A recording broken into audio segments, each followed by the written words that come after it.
Hello, everybody, and welcome back to day 2 of Unrelatable to Unstoppable Masterclass.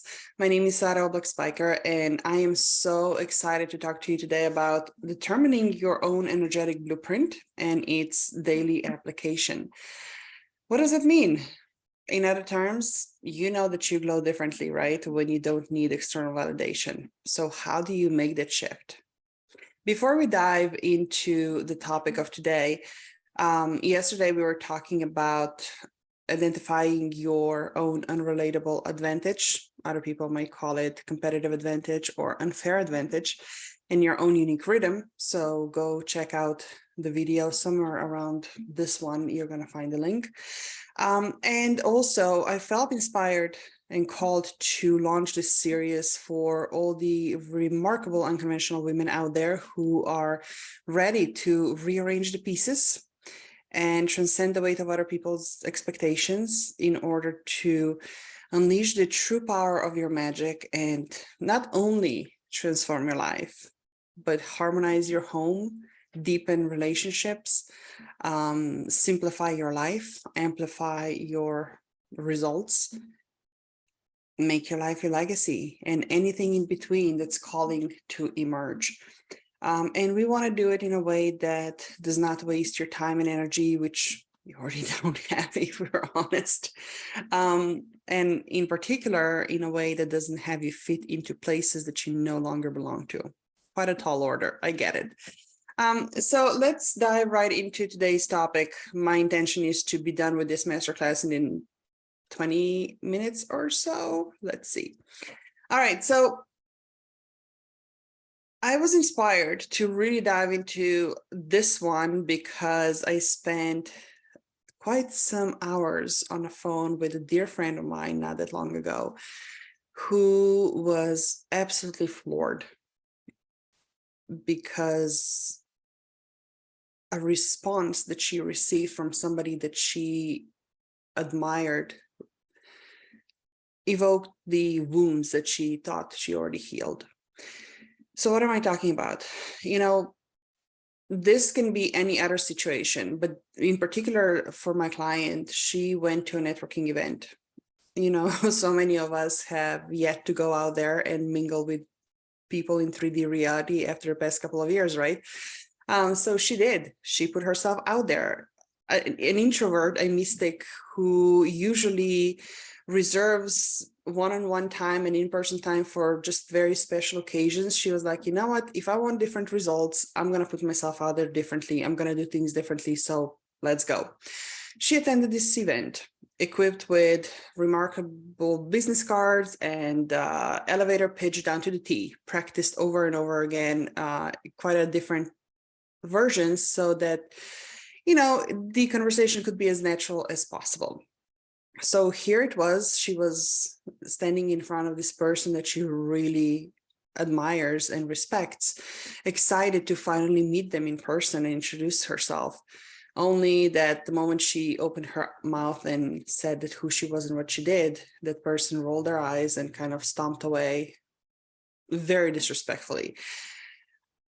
My client was floored, as you can imagine, and not in a way that, you know, should be expecting red carpet rolled out. No, but she was floored because she had this expectation that when you attend networking events, you're supposed to be kind and polite to everybody and exchange as many business cards as possible, line up as many conversations as possible, and really not only work the room for that amount of time that you're there, but then also work the phone line for the next couple of days while the memory is still warm.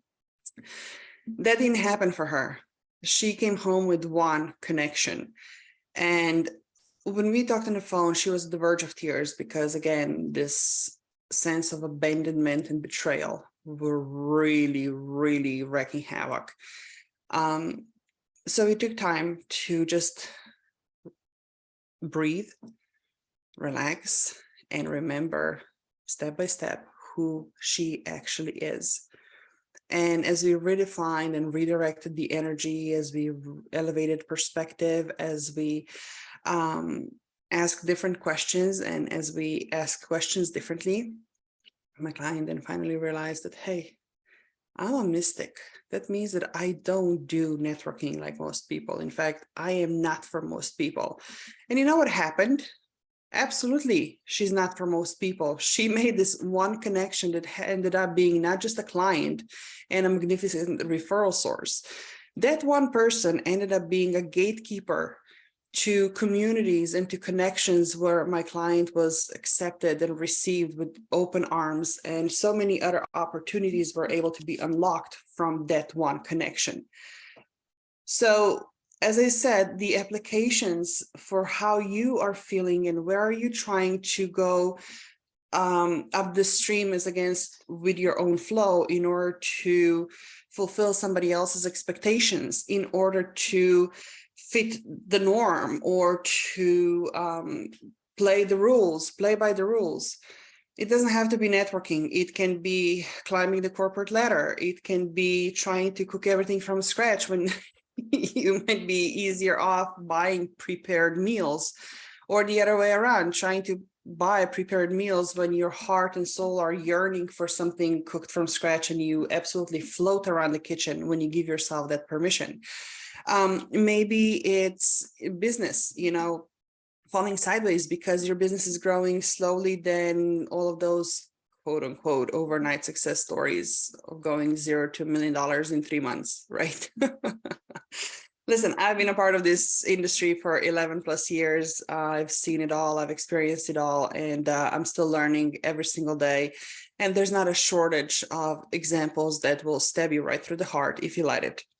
I'm also a former elite athlete, and there's a whole different story about playing by the rules and fitting in, and suppressing your own feelings and emotions and channeling all this anger so that you can transform it into the best game ever.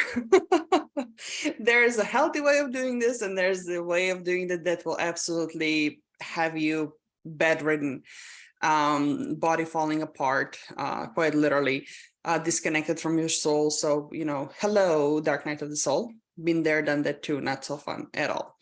All right. So how can you determine your energetic blueprints? What can you do? Well, there's going to be 2 things that I'm going to invite you into. First, very simple, super easy. Heighten your awareness on a daily day-to-day life as you're going through. I invite you to start noticing from the moment right before you open your eyes to the time you are just about to fall asleep. Your internal barometer, so to speak, will be a very sure sign of what are the things that you do and what are your responses, and how do you go about things that are in flow with who you innately are, and when are you going against the grind, therefore feeling exhausted, uninspired, busy. Typically what is in flow and what feels innately true to who you are and with, congruent with your design, it will feel effortless. It will feel easy. It will feel light, expansive, fuzzy, and it energizes you. It makes you feel like, oh my gosh, I didn't even realize that 3 hours went by because I had so much fun doing this. Or you will complete this one thing that you budgeted 7 hours for, but you're done in an hour and a half because you're in the flow and it just streams right through. Those are, if we want to label things, those are the good ones. So be mindful of that. On the other hand, I don't think I need to explain much more. The heavy, frustrating, depleting, damp, dark, like stomach going into the knots, right? When it feels like you are just going against the wall and you're trying to push the wall, and the more you're trying to push, the less results are you seeing, and you're exhausted and you're frustrated and it feels like you're at a standstill. I then invite you to there, as a daily practice, to start saying no to one of those items, one per day or one per week, but just start somewhere. Even if you need to write them down, there's a beautiful, simple exercise. Take a piece of paper, create 2 columns, yes and no column, done, right? And then you just start saying no.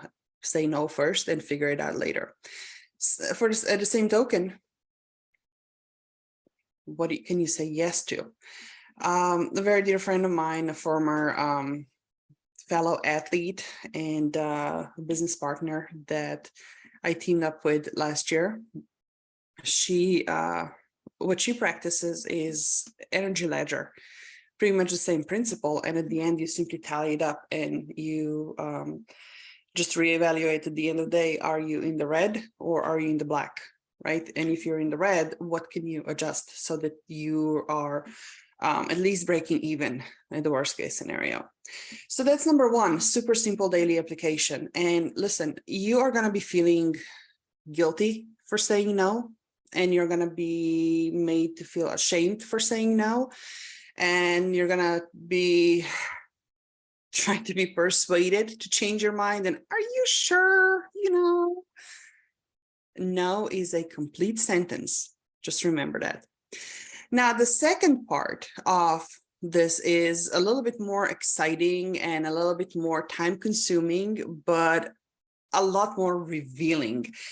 There are several assessments out there that I highly recommend. They were life changer when I first took them and started to really study. Number 1 was human design. I was first introduced to human design about 10 years ago. I had no idea what it was when I was first read the chart. I'm like, what, the generator? The what? Responding? What do you mean responding? Does it mean that I just have to twiddle my thumbs for the rest of my life? Sure enough, when I started to consciously tally up my experiences, it was never me going out actively pursuing things. I simply did what energized me, which at one point that was basketball. And it was always easy, even running those sprints on the beach at 6 o'clock in the morning. In the greater scheme of things, they were easy. So what I'm saying, side note, etheric posted, if you will, there are going to be times when you will have to work through resistance. That doesn't mean that just because a resistance comes up that you're on the wrong path. Sometimes you just have to work through it, just like sprints on the beach if you want to play a championship game, right? Okay, end of side note, going back to human design. Another one is kind of an upgrade from human design. It's called Gene Keys by Richard Rudd. I am still working through that. I'm still studying that. So I am not the right address to answer any of your questions, but I do know that their free assessment is available and extremely well composed and articulate, and it's going to be life-changing. And then astrology. Astrology was first introduced to me when I was 16. I'm still floored to this day how accurate it was, but the one that really blew it out of the park for me was Omega Verse and Omega Codex by Zoe Christina Solaris. She has no idea I'm mentioning her here, but if you go and talk to her, tell her that I'm sending you. She's an absolute magician. So that is conclusion of today's masterclass. Like I said, I'm going to keep it under 15 minutes and we are just about to get there.